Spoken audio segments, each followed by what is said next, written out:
Halo teman-teman, jumpa lagi di channel favoritmu, Kreatif Farm dari Jember, Jawa Timur. Kembali lagi bersama ayam Elba yang perdana saya budidayakan di tempat saya ini. Yang sebelumnya saya sudah membudidayakan ayam KUB, tepatnya KUB 1. Jadi untuk selanjutnya nanti mudah-mudahan saya juga bisa budidayakan ayam KUB 2 teman-teman.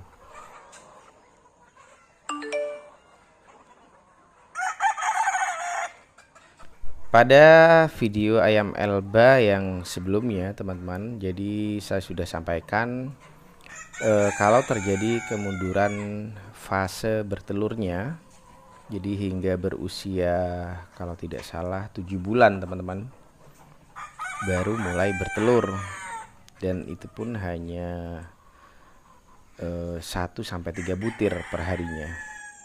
Dan perihal kemunduran fase bertelur dari ayam Elba ini memang ada beberapa faktor penyebabnya. Yang pertama, saya memang lakukan uji coba terhadap komposisi pakannya seperti yang saya lakukan atau saya terapkan pada ayam KUB yang sebelumnya teman-teman. Nah, ini dia teman-teman komposisi pakan yang saya gunakan.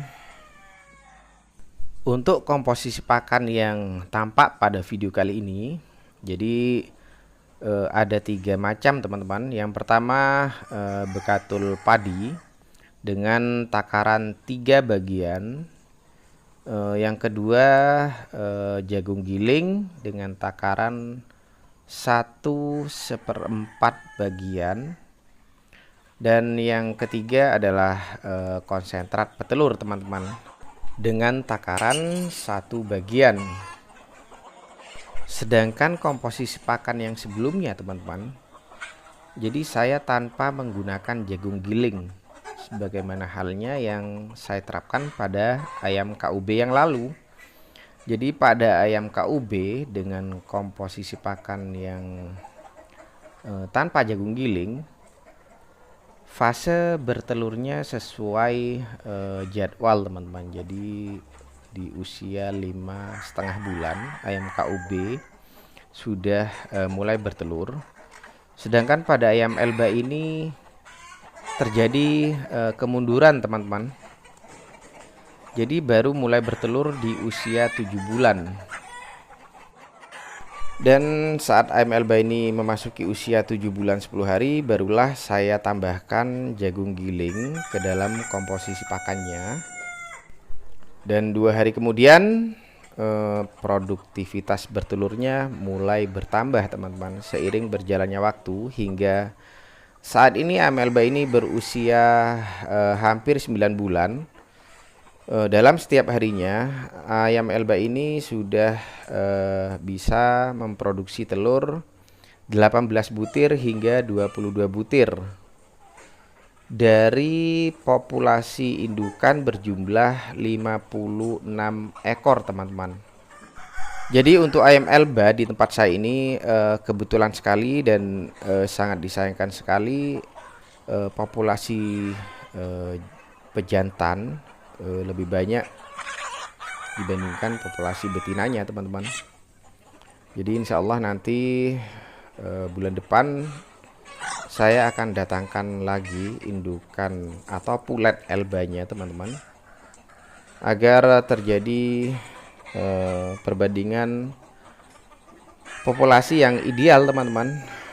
Jadi itulah teman-teman penyebab yang pertama mengapa ayam Elba di tempat saya ini mengalami kemunduran fase bertelurnya. Jadi bisa saya simpulkan teman-teman, kalau untuk dari segi komposisi pakan, ayam KUB masih lebih unggul kalau kita bandingkan dengan ayam Elba. Tapi kalau kita bandingkan dari segi volume pakannya, ayam Elba ini masih sedikit lebih unggul dari ayam KUB. Jadi kebutuhan pakan harian ayam Elba ini masih sedikit lebih hemat dibandingkan ayam KUB, teman-teman. Nah, sekarang kita lanjut ke faktor penyebab yang kedua, teman-teman.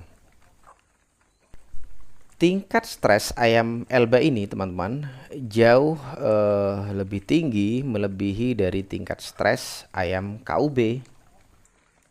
Tingkat stres yang saya maksud di sini adalah ketahanan dari fisik ayam Elba ini terhadap kondisi cuaca ataupun terhadap tipe kandang yang kita gunakan, teman-teman. Jadi saat ayam Elba ini hampir memasuki usianya yang keempat bulan, saya pindahkan dari kandang postal ke kandang semi umbaran ini, teman-teman. Sama halnya waktu dulu saya pindahkan ayam KUB dari kandang postal ke kandang semi umbaran juga, dan usianya juga sama, teman-teman. Jadi di kisaran usia 3,5 bulan atau hampir memasuki usia 4 bulan. Nah, pada ayam Elba ini sejak hari pertama di dalam kandang semi umbaran hingga 2 minggu selanjutnya atau ke depannya terjadi kasus kematian yang cukup tinggi, teman-teman. Beda halnya saat dulu pada ayam KUB. Jadi pada ayam KUB hampir tidak ada kasus kematian.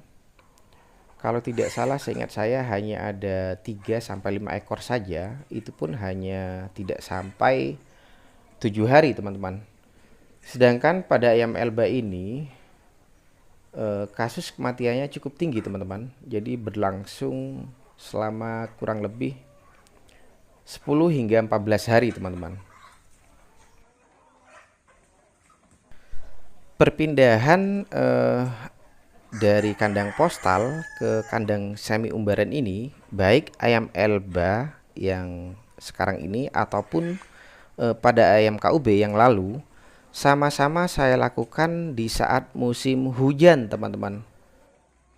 Nah, yang membedakan, teman-teman, antara ayam Elba dan ayam KUB yang lalu, saat terjadi hujan pada ayam KUB, jadi ayam KUB ini sudah mau berteduh dan tahu di mana mereka harus berteduh.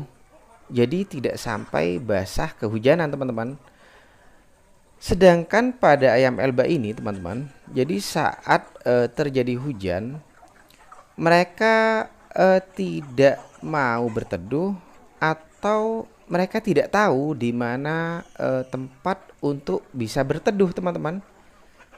Otomatis hampir keseluruhan dari ayam Elba ini basah kehujanan, teman-teman, dan itu terjadi hampir setiap hari, teman-teman. Mungkin itulah salah satu faktor penyebab atau pemicu terjadinya kasus kematian yang cukup tinggi pada ayam Elba ini. Satu lagi yang membedakan antara ayam Elba dan ayam KUB yang lalu, teman-teman. Pada saat malam hari, terhadap ayam KUB, jadi ayam KUB ini sudah tahu di mana harus bertengger untuk istirahat ataupun tidur saat di malam hari. Sedangkan pada ayam Elba ini mereka tidak tahu di mana untuk bisa bertengger untuk tidur.